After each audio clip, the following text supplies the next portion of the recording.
26শে September Ishwarchandra বন্দ্যোপাধ্যায়ের জন্মদিন। এই জন্মদিনে সশ্রদ্ধ প্রণাম।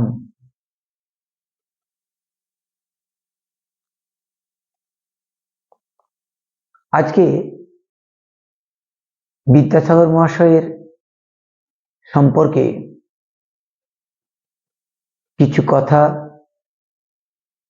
কিছু স্মৃতিচারণ করব আমার এই ভিডিওর মাধ্যমে। মেদিনীপুর জেলার একটি ছোট্ট গ্রাম, নাম বনমালীপুর। সেই গ্রামে থাকতেন রামজয় তর্কভূষণ নামে এক ব্যক্তি। তর্কভূষণ তাদের পদবী ছিল না, তর্কভূষণটা ছিল একটা উপাধি। তাদের পদবী ছিল বন্দ্যোপাধ্যায়। রামজয় তর্কভূষণই পণ্ডিত ঈশ্বরচন্দ্র বিদ্যাসাগরের পিতামহ।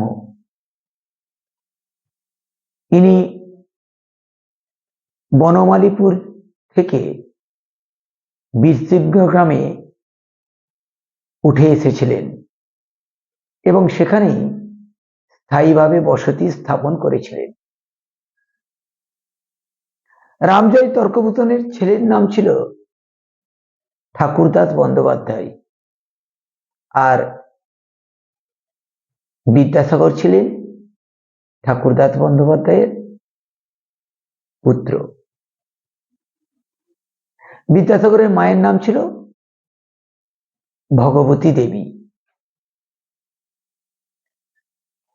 ঈশ্বরচন্দ্র যখন মায়ের গর্ভে, তখন ভগবতী দেবী খুবই অসুস্থ হয়ে পড়েন। রোগে ভুগে ভুগে তিনি একেবারে পাগলের মতো হয়ে যান।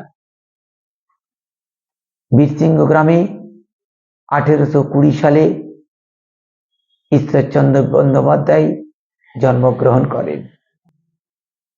ঈশ্বরচন্দ্র বন্দ্যোপাধ্যায় যখন ভূমিষ্ঠ হন, তখন তার বাবা ঠাকুরদাস বন্দ্যোপাধ্যায় গিয়েছিলেন হাটে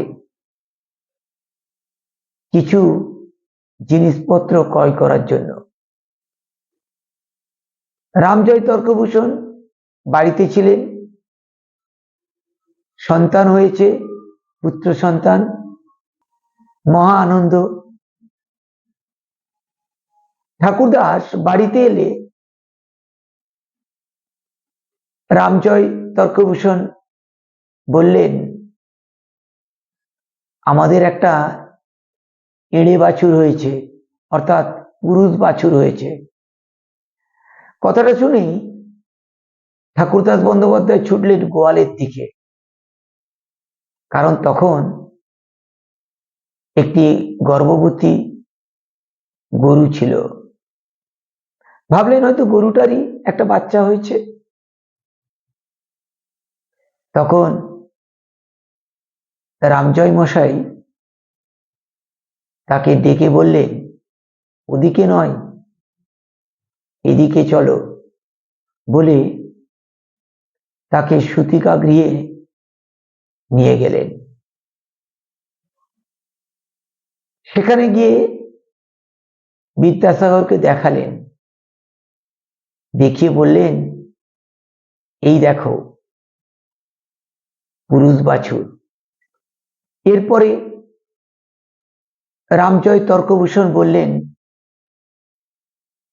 এই ছেলের বৃষ রাশিতে জন্ম, দেখো এই ছেলে ভীষণ জেদি হবে, আর এই ছেলে বংশের মান রক্ষা করবে।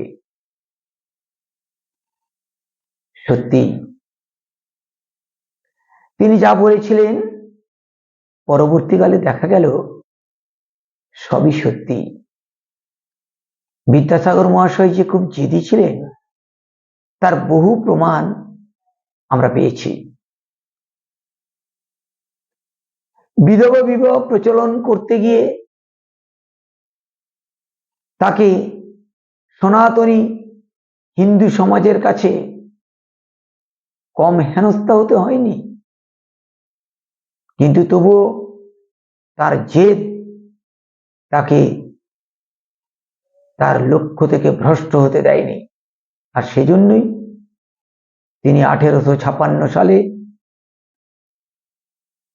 বিধবা বিবাহ প্রচলন করেছিলেন। তিনি একবার এক বন্ধুর বাড়িতে নিমন্ত্রণ পেয়েছিলেন। সেখানে তিনি যখন গেলেন, দেখলেন তাকে সেই রকম করে আপ্যায়ন করা হচ্ছে না। তার কারণ তার পোশাক পরিচ্ছদ সেই রকম ছিল না। বিদ্যাসাগর মনে মনে খুব কষ্ট পেয়েছিলেন। এই ঘটনার বেশ কয়েক বছর পর আবার সেই বাড়িতেই তিনি নিমন্ত্রণ পান। এবার বিদ্যাসাগর মহাশয় বেশ ভালো পোশাক পরিচ্ছদ পরে নিমন্ত্রণ রক্ষা করতে গেলেন। তখন তো তার সেই পুরনো সব বন্ধু এসেছিল। সবাই বিদ্যাসাগর মহাশয়ের সঙ্গে আলাপচারিতায় ব্যস্ত হয়ে পড়ল। একসাথে খেতে বসে সবাই যখন খাচ্ছে, বিদ্যাসাগর মহাশয় কিছুই খাচ্ছেন না। গৃহকর্তা বলছে, কে তুমি খাচ্ছ না কেন? বিদ্যাসাগর মহাশয় বললেন, খাবো খাবো, নিশ্চয়ই খাবো, দাও না, যা দেবার দাও। সবকিছু নেওয়ার পর সবার যখন খাওয়া হয়ে গেল, বিদ্যাসাগর মহাশয় পুরো থালাটিকে নিজের পকেটে ঢুকিয়ে নিলেন খাবার সমেত। সবাই চিৎকার করে বলে, আরে আরে করো কি, করো কি, এই জামাটা তো নষ্ট হয়ে যাবে, দেখলে তো কি হলো। বিদ্যাসাগর মহাশয় তখন বললেন, কয়েক বছর আগে যখন আমাকে নিমন্ত্রণ করা হয়েছিল, তখন আমি খুব ভালো পোশাক পরে আসিনি বলে ঠিক এইবারে যেমন ভালো পোশাক পরে এসেছি, যত্ন আত্তি করা হচ্ছে, সেবারে কিন্তু করা হয়নি।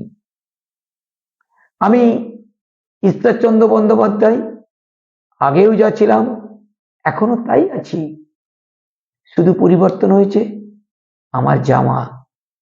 আর তাই এই খাতির আমার নয়, আমার জামার পাওয়ার কথা, তাই তো আমি খাবারটাকে জামাকেই খেতে দিলাম। এই ছিল বিদ্যাসাগর মহাশয়। তিনি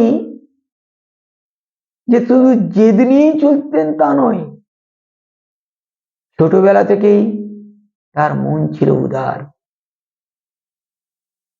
ক্লাসে পড়াশোনার সময় তিনি যে বৃত্তি পেতেন, অর্থাৎ জলপানির যে টাকা পেতেন, সেটা কোনোদিনই নিজে নিতেন না, গরিব বন্ধুদের মধ্যে ভাগ করে দিতেন। আর তখন থেকেই বোঝা গেছিল বিদ্যাসাগর মহাশয় কত বড় মাপের একজন মানুষ হতে চলেছে। তার বাবার সাথে তার প্রায় মতের বিরোধ হতো। পিতা যা বলতেন, বিদ্যাসাগর মশাই ঠিক তার উল্টোটাই করতেন। যেমন যদি কোনোদিন বলতেন যে আজকে স্কুলে যেতে হবে না, বিদ্যাসাগর বলতেন আজকে অবশ্যই স্কুলে যাব। যদি বলতেন আজকে স্নান করতে হবে না, ঈশ্বরচন্দ্র বলতেন আজ অবশ্যই স্নান করব। আর তার বাবাও তার এই জেদটিকে সঠিক কাজে লাগাতেন। যেদিন শরীর খারাপ হতো, সেদিন বলতেন ঈশ্বরচন্দ্র আজকে কিন্তু স্নান করবে। ঈশ্বরচন্দ্র ঠিক তার বিপরীত কাজটা করতেন। আর বাবা তো সেটাই চাইতেন। তো এই হলো বিদ্যাসাগরের ছেলেবেলা। বড় হয়ে তিনি যেই সময়ে বাংলা সাহিত্যের অভাব ছিল, বাংলা ভাষায় বইয়ের অভাব ছিল, বিদ্যাসাগর মহাশয় সেই সময়ে তার বিখ্যাত বইগুলি লিখে বাংলা ভাষাকে সমৃদ্ধ করেছে। তার লেখা গ্রন্থের মধ্যে বর্ণ পরিচয়, বোধোদয়, কথামালা, বেতাল পঞ্চবিংশতি, ভ্রান্তিবিলাস, শকুন্তলা সেই সময়কার দিনের এক মূল্যবান গ্রন্থ, যা বাংলা সাহিত্যকে সমৃদ্ধ করে তুলেছিল। রামেন্দ্র সুন্দর ত্রিবেদী বলেছিলেন, ঈশ্বরচন্দ্র বিদ্যাসাগরের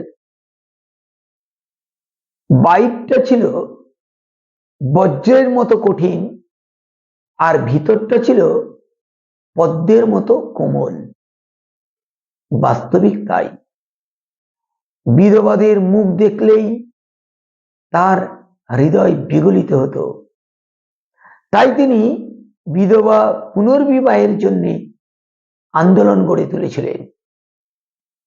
অন্যদিকে এই আন্দোলনের জন্য বিদ্যাসাগরকে সনাতনী সমাজের আক্রমণের মুখে পড়তে হয়েছিল, কিন্তু তাতেও তিনি তার লক্ষ্য থেকে চ্যুত হননি। কঠোর হস্তে সেগুলিকে তিনি দমন করেছিলেন। তিনি ছিলেন অত্যন্ত মেধাবী ছাত্র। বাংলায় তিনি বহু স্কুল স্থাপন করেছিলেন। তিনি অবৈতনিক বালিকা বিদ্যালয় বাংলার বিভিন্ন জায়গাতে স্থাপন করেছিলেন। আজকে নারী শিক্ষার জন্য তার যে অবদান তা অনস্বীকার্য। আজকের দিনটিতে আমি তার প্রতি আবারও সশ্রদ্ধ প্রণাম জানাই।